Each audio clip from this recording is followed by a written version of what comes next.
ನನಗೆ ಮೊದಲು heart operation ಆಗಿತ್ತು. ವರ್ಷಕ್ಕೊಂದು ಸರಿ ಚೆಕಪ್ಗೆ ಹೋಗ್ತಾಯಿದ್ದೆ. ಹೋದಾಗ ಏನು ಮಾಡಿದರು, ಇದೆಲ್ಲ ಚೆಕಪ್ ಮಾಡಿ ನೋಡಿದರು. ಸರಿಗೆ ಒಂದು ಸ್ವಲ್ಪ ಸುಸ್ತಾಗ್ತಾ ಇದೆ ಅಂತಂತ ಹೇಳಿದೆ.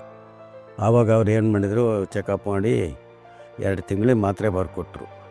2 ತಿಂಗಳು ಮಾತ್ರೆ ತಗೊಂಡು ಹೋದ್ಮೇಲೆ ಏನಾಯಿತು, ಇನ್ನೂ ಕಡಿಮೆ ಆಗಿದೆಯಲ್ಲ ಅಂತಂತೇಳಿ ಏನು ಮಾಡಿದರು, ಶಿವಮೊಗ್ಗ ಟೌನ್ನಲ್ಲಿರ್ತಕ್ಕಂಥ ನಂಜಪ್ಪ ಹಾಸ್ಪಿಟ್ಲಿಗೆ ಲಕ್ಷ್ಮೀ ಡಾಕ್ಟ್ರ್ ಅಂತೇಳಿ ಅವ್ರಿಗೆ ಅವ್ರ ಫೈಲು ಮೂವ್ ಮಾಡಿ, ನನ್ನ ಫೈಲ್ ಹಾರ್ಟಿನ ಮೂವ್ ಆಗಿತ್ತಲ್ಲ ಅದನ್ನು ಮೂವ್ ಮಾಡಿ ಅವರಿಗೆ ಕಳಿಸ್ಕೊಟ್ರು. ಆಮೇಲೆ ಅಲ್ಲಿ ಅವ್ರ ಹತ್ರ ಬಂದು ತೋರಿಸಿದಾಗ ಅವರೆಲ್ಲ ಬ್ಲಡ್ಡು ಮತ್ತು ಯೂರಿನ್ನು ಮತ್ತೆಲ್ಲ ಪ್ರತಿಯೊಂದನ್ನು ಸಹ ಎಲ್ಲ ಚೆಕಪ್ ಮಾಡಿ ಸ್ವಲ್ಪ ಹುಣ್ಣು ಅಥವಾ ಗಂಟು ಏನೋ ಇರ್ಬೋದು ಅನ್ನೋ ಒಂದು ಇದನ್ನು ಅಂದಾಜು ಮೇಲೆ ಅವರು ಹೇಳಿದರು.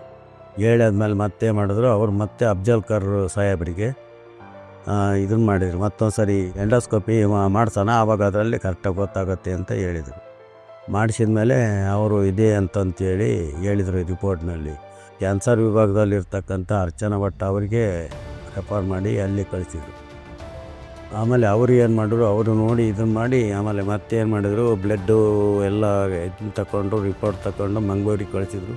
ಅಲ್ಲಿಂದ ರಿಪೋರ್ಟ್ ತಂದು ಕೊಟ್ಟ ಮೇಲೆ ಅದೇ ಅರ್ಚನಾ ಡಾಕ್ಟರ್ ಹತ್ರ ಹೋದಾಗ ಅವರೇ ಮಾಡಿದರು, ಅವ್ರ ಅಸಿಸ್ಟೆಂಟ್ ಇದ್ರಲ್ಲ ಅವ್ರಿಗೆ ಇದು ಮಾಡಿ ರೆಫರ್ ಮಾಡಿದರು.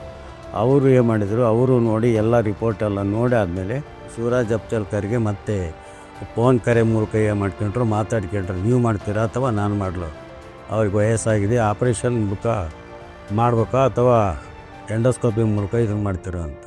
ಆಯಿತು ನೋಡ್ದು, ನಾನು ಅವ್ರ ಹತ್ರ ಪೇಷಂಟ್ ಹತ್ರ ಮಾತಾಡ್ತೀನಿ ಅಂತೇಳಿ ಆಮೇಲೆ ನಮ್ಮ ಹತ್ರ ನಮ್ಮ ಮಳೆಯ ಹತ್ರ ಮಾತಾಡಿ ಆವಾಗ ನಾನು ಇಲ್ಲಿ ಒಂದು ದಿವಸ ಇರ್ತೀನಿ, ಇಲ್ಲಿ ಒಂದು ದಿವಸ ಬಂದು ನೋಡೋದು ಇದು ಮಾಡಿದೆ, ಆಪ್ರೇಷನ್ ಮಾಡೋಕ್ಕಾಗಲ್ಲ, ನೀವು ಅಲ್ಲಿ ದಾವಣಗೆರೆಗೆ ಬನ್ನಿ, ಅಲ್ಲಿ 5 ದಿವಸ ನಾನು ಇರ್ತೇನೆ ಹಾಸ್ಪಿಟ್ಲಲ್ಲಿ ಅಂತೇಳಿದರು. ಆಮೇಲೆ ಅಲ್ಲಿ ಹೋಗಿ ಒಂದು ದಿವಸ ಮುಂಚೆ ಹೋಗಿದ್ವಿ.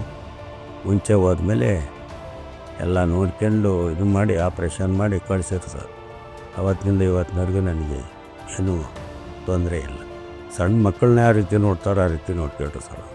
ಆಮೇಲೆ ಗಂಟೆಗೊಂದು ಸರಿ ಬರೋದು, ಚೆನ್ನಾಗಿದ್ದೀರಾ, ಹೇಗಿದ್ದೀರಾ, ಏನಾರು ಆಗುತ್ತಾ, ಏನಾದ್ರು ತೊಂದರೆ ಆಗುತ್ತಾ ಅಂತ ಎಲ್ಲ ಬಂದು ಕೇಳಿ ಇದು ಮಾಡಿ ಚೆಕಪ್ ಮಾಡೋಣ, 3 ತಿಂಗಳು ಬನ್ನಿ, ಅದು ಪೂರಾ ಇದಾಗಿದೆಯೋ ಇಲ್ವೋ ನೋಡೋಣ ಅಂತೇಳಿ.